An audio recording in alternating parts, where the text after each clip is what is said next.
going to be a good one.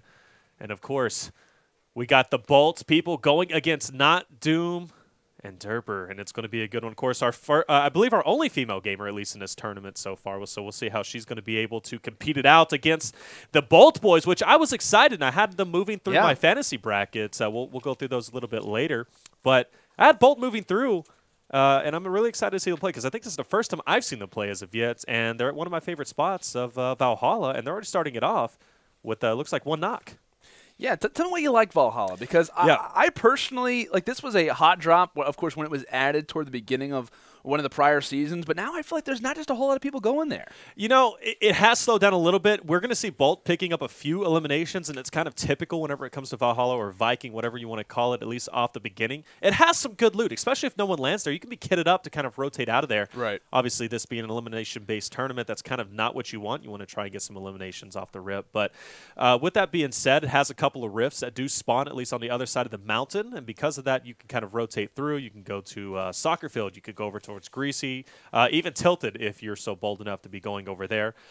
So I'm pretty happy to see that, at least, that they're going to be going there. And this was one of the areas that was favored by our previous winners, Fighter and Prism. So obviously it does have some legs if you use it correctly. And we do, of course, speak on locations. It seems as if Dinglederper and NotDoom13 are just going to be on the outskirts of Retail Row. Of course, maybe a stone's toss away potentially from what would that be? Dusty Divot. But it looks like a few shots getting up close and personal here. Prince. As it's going to be Princebrah who takes the first kill. I love that name. Shout out. It's great. It's a great little gamer tag. I always got to love the bra in the name. But I got to tell you, this duo here of Jordberry and Prince are looking solid. He's at 4. I believe the other was sitting at 2 himself. So that's 6 to start off.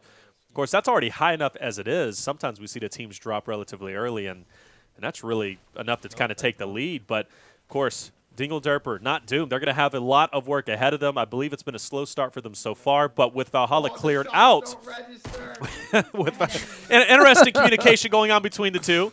But being at retail, this was an area that we saw at least Marky Wop and Drama. They went down relatively early, so we'll see if it work out for them. But they are down in eliminations right now, so maybe they're realizing in the back of their mind saying, hey, we have to get something going because we don't want to get this game out of hand. Granted, we'll see how this works out. Looks like Dingle does try to fire off a bold action sniper shot. Does not connect, but is trying to build a little bit of a roof, as it looks like they actually rocked the rift to go as they're going to get out of dodge.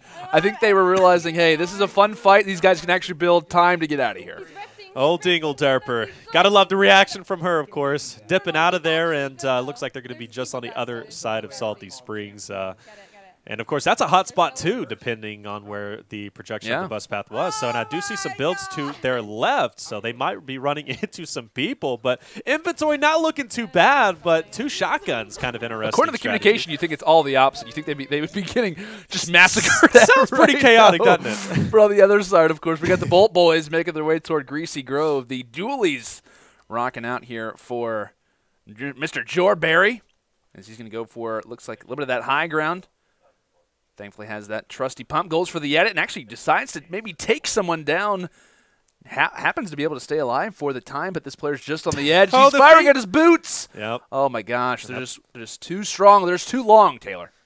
Old Jordberry. Oh, my gosh. You talk about getting into some trouble. That was an Indiana Jones move right there. I believe there's yet another trap just below him. 2 right there. There's 3 traps in this area. And, of course, he's going to be wise to that, and he's going to see it, but what a scary situation. Wow. 3 traps in 1 building. How often do you see that landed? Not often at all. But he was ready for it. Like I said, he looked like Indiana Jones. Like, just a quick reaction and somehow manages to escape the kayak shop. But what a game so far. What we see, 6 eliminations here on Prince. I know there was at least, I think, 3 or 4 on Jordberry.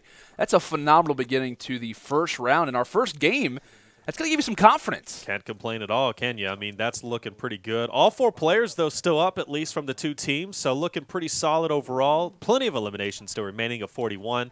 And we're still going to be on this outside house of Salty. Looks like a couple of engagements are, in fact, going down. 1 elimination, though, in the hands of NotDoom, representing the Doom clan, and we'll see how he's going to be doing as a player's just going to be straight ahead. Looks like they're going to try to go for the edit. They're just trying to be aware of what's kind of going on right now. They're just trying to gauge exactly what the opposition's game plan could be, trying to put up a few walls, but being very wary of those resources, because we know, Taylor, for those who maybe aren't familiar with Fortnite, resources, they're huge. Even, you could argue, it has a little bit of a higher percentage that you need to have dedicated to that compared to gun skill. So with that in mind, we speak about resources, items as well. Not a whole lot going here for NotDoom. What, he's got a pump and a shotty. Besides that, though, he's not got any meds. There's nothing really to go for. No, there's not. He needs to hit a chest. That's what happens. He needs that that other assault rifle. Why not have 2 in your inventory if you can? I mean, might as well, especially if your inventory is looking sparse. 6 eliminations here for our man of Jordberry. Of course, I believe there was 6 in the other. Oh, wow. And what a shot as he's building up. Of course, you got to prioritize your fights here. We noticed that his partner Prince is going to be coming from the right. And it's going to be a sticky situation. He's getting pinched from all sides. Of course, guys, if you know, or if you haven't noticed, it's always going to be a 2v4 essentially. And in this situation, it's not going to work out for Jordberry. But Prince, though, is going to be last alive, but he doesn't have too much health, nor does he have any health in his inventory. Wow. And he's going to get dropped as well. But, you know, at this point, I'd be saying, hey, you're in a lot of trouble, but they're sitting at 9 total of eliminations. That's pretty solid, at least for the first round. Yeah, I think, NotDoom and Dingle only up to 1. That could quickly change, though, as they're going to be spawning a few opponents just outside of Dusty Divot, however, nearly taken down. Looks like NotDoom tries to back up, going to go for the full thirst, and every single elimination, Taylor, means so much. They have to basically thirst absolutely everyone they possibly can. And it looks like as he grabs the loot, he's trying to give as many callouts as possible, realizing the situation at hand. And it looks like going to go and open that window. Says hello to Nightmare, but I believe that squad is actually taken down. So that's a great recovery coming in from Dingle and NotDoom. Yeah, that was an instant elimination, which means they are clear to go and already looking to jump to a new area, rifting out of there. I like that, though. You know, not a bad idea. Get out of there and keep the eliminations going. He's rocking that umbrella. He's already got a victory, at least during this season. I love that umbrella. They introduced that. It's great with the Skull Trooper. Oh, it absolutely is. I don't have that. I wish I did. But I think everybody does. I know, hey, Halloween, they're redecorating. I know we're pleasant. There was a troll, I think it was yesterday on Twitter, where for whatever reason, a bunch of people in the Fortnite community were posting, or retweeting rather, one of the original announcements back from 2017 of Epic being like, yeah, the Skull Trooper's coming back, and it was like all a joke. And I was like, wait, is it actually in the item shop right now? Yeah. So Lennon got trolled pretty hard. Seems like an everyday occurrence, honestly, when it comes to people post pictures of the Skull Trooper being implemented back. So maybe one day, of course, everybody who already has it is screaming, please don't bring it back. But, hey, that's what they did to Red Knight, and that's what they're going to do to the Skull Trooper. So you just sound so depressed. I had it. I was one of the original ones with Red Knight, and they brought it back, given the love. But that's okay. I still got the Black Knight, and a lot of my friends don't. So I'm still repping that. I'll rep that any chance I get. Well, wait, was the Red Knight was only in the item shop? In the item shop. Black Knight was the Season 2 Battle Pass. It was, I believe, level 100, or it was like level 75, whatever they had at the time. Maybe even 60. Might even have been 60 at the time. So many picks, so many options. I know the first one was 15, and then they went up to 60, and then I think eventually 100, where we are now. So. Unfortunately for Landon, he joined just toward the beginning of Stage 2, only with the casual Blue Knight. But still, you got that, I wear it proudly. I wear it proudly. I think it's pretty cool. Squire, yeah, absolutely. Just a Squire. Looks like they rifted over to Salty, and nobody's home as of yet. Not going to be finding anybody, and the line looks like it's on their map, which means they've got to run towards the circle, and hopefully they'll be able to get there without at least touching you. There's always a running joke among my friends that I play with, don't let the storm touch you.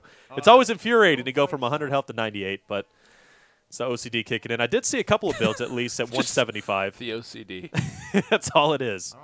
9-4. We got to keep in mind as well, Taylor, for those who are just joining us or aren't really familiar with the Friday Fortnite now here into this tournament's format, essentially it's duos versus squads. You're versing a team of 4 every single engagement, so that only raises the intensity and only raises the skill needed in order to take down as many eliminations as you can. So I know what we saw the boys on Bolt drop. They were in a constant 2v4 throughout the entire fight. So it just goes to show while they are dropping, while they maybe aren't looking the best, it's because they're facing off against twice as many opponents as what is per usual. So, of course, as the resources are gathered, it looks like NotDoom and Dinglederper are on the prowl and could find someone amongst the builds ahead. Well, Dinglederper was on our screen. Now hopping back over to NotDoom. And I got to say, not a lot of action so far. Now, unfortunately, they removed the stones as of yet. Of course, a new addition to I love get out of here, run. So you hear Dinglederper that is quickly confidence saying that is being displayed. I like what I'm seeing. Those the stones that they kind of introduced turns you not necessarily invisible, but at least it allows you to kind of get out of an area relatively quickly. And unfortunately, those have been disabled, so we won't be able to see those at least during this tournament unless they kind of enable them, unfortunately. But that's okay. Ooh. Fight is going down, Landon, and we got a lot of building, at least on the lower section. Let's see if they try to take that high ground. Yeah, I'm sure if they had the Shadow Stones right now, that would be very crucial, right, to try to become invisible, maybe go on top of their builds and do whatever you can, maybe phase shift through a few walls. But, of course, not having high ground, a great shot coming from the flank of Dinglederper. Unfortunately, as the walls get built up, oh my gosh, what a ramp, what a little play that she puts up, and it looks like she is going to get taken down at the same time. Doom falls as well. They tried their very best, and despite the wonderful communication that we were hearing, the confident communication as well, they will be taken down with, I think they finished off with at least 2 or 3. I think they had 4. So 9. 4, okay. I believe 9 to 4 is going to be the score. Of course, production's going to be checking up on that, but I think it's 9 to 4, so not too bad. Yeah, no, especially you know the first team of Bolt getting dropped relatively early of Jordberry and Prince. I was kind of a little bit worried, honestly, because there was like 30 eliminations, I think, still remaining. Yeah, I think it was like 35 eliminations. Just to be specific. So a lot of extra credit still to be done there, but they're going to regain the lead at least into the second half. So Bolt's at least a favorite of mine going into this tournament to go relatively well. I think we're both on track, though, with Ghost. I think Ghost is going to probably take this tournament. Yeah, well, we'll see what happens. We'll see what happens. They're definitely a favorite. They're my favorite. Yeah, they're mine too. Definitely going into it. I actually talked with Enzo ahead of the tournament. I went to his stream. He was doing a morning stream, and he was kind of obviously going through games, just kind of going through strats and whatnot. They were letting tilted over and over and over again. And I was like, hey, man, what's your thoughts coming to the tournament? He was like, I don't get this opportunity very often because of my age. He doesn't reach the 16 or the age of 16 requirement, so he's not allowed to play in a lot of these high-profile summer skirmishes, etc., even fall skirmishes now. And he's like, I'm feeling confident. He's like, I've been playing solo squads. I've been playing challenges. And he's like, I feel like we're going to win this, and it's going to be pretty easy. I was like, I like that. I like what this guy has to say. He's feeling confident. And like I said, he doesn't get this opportunity very often, at least compared to his teammates. So I'm really excited to see what they can do and see how they can kind of progress to the upper portion of our bracket. But I believe we just did get a score update. It will be 9-4, and heading into map number 2, looks like we're going to maybe see a few different drops. I mean, this is only a 5 elimination difference as far as the game is considered, Taylor. We shouldn't be seeing anything too crazy come out. No, and there's no reason for anything crazy to happen. Of course, though, crazier things have happened, and it looks like we're already seeing a quick jump off of and I'm getting confirmation. I guess last game was on EU server. This is on NA server now, so we'll see how that's going to benefit the other team. I believe that would be the Bolt boys who would be on their EU. So that's what I was thinking. So we'll see how the Bolt boys are going to do this time, at least whenever they have the latency not in their favor. But it looks like they land just outside of Risky. Now, we saw this in our finals, and it didn't pan out too well. So I'm kind of worried for them. Yeah, I mean, I don't know. Like, when you go Risky reals these outskirts, it's a matter of, well, it's not that passive, but it kind of is. Like, a lot of the times you're going to have players around this area as well, because Risky is a very prominent portion of the map. You got Lazy Links just to your west, New Wailing Woods down to your south, along with Tomato Temple. So you got some new POIs that are kind of popping up, at least more updated ones. So I don't know. I think this is a good drop for them. Granted, they want to kind of continue on with that pace of being aggressive, but not being too hyper aggressive.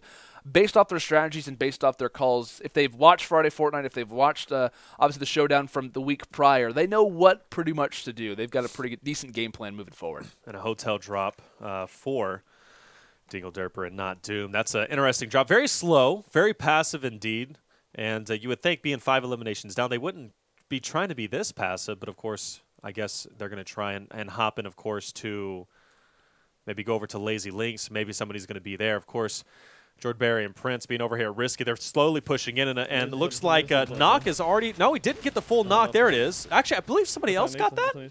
I'm not too sure. I'm trying to look and see if they got. It says that someone went out with a bang in the kill feed, so maybe they accidentally exploded themselves. Oh, that is so unfortunate. You know, whenever it comes to the eliminations, that's so unfortunate. You know, any players dying to the storm, any players dying to themselves. That's like an elimination that could have been the overall win. But look at this accuracy coming in from Jordberry, getting that elimination up ahead, and he's not going to stop, and he can't. Yeah, the splodes in combination are going to allow for the opponents to be low in shields, low in resources, and here comes the rush. Of course, assault rifle in the hand of Mr. Jordberry. Going up top, getting that high ground and making it look easy. Phenomenal work coming in from the Bolt boys, as they're going to be up to, I believe, what is that? I think that's 3 eliminations now. So a decent start. Would be 4, but if that one man wouldn't have, unfortunately, died to his own explosive, they would be looking at a full squad taken down. But looking pretty confident, and they have every right to feel that way, Taylor. Absolutely. Looks like they have one over risk. Maybe it's somebody down below. I think Jord is kind of thinking there's somebody inside that room. So, up on the toe.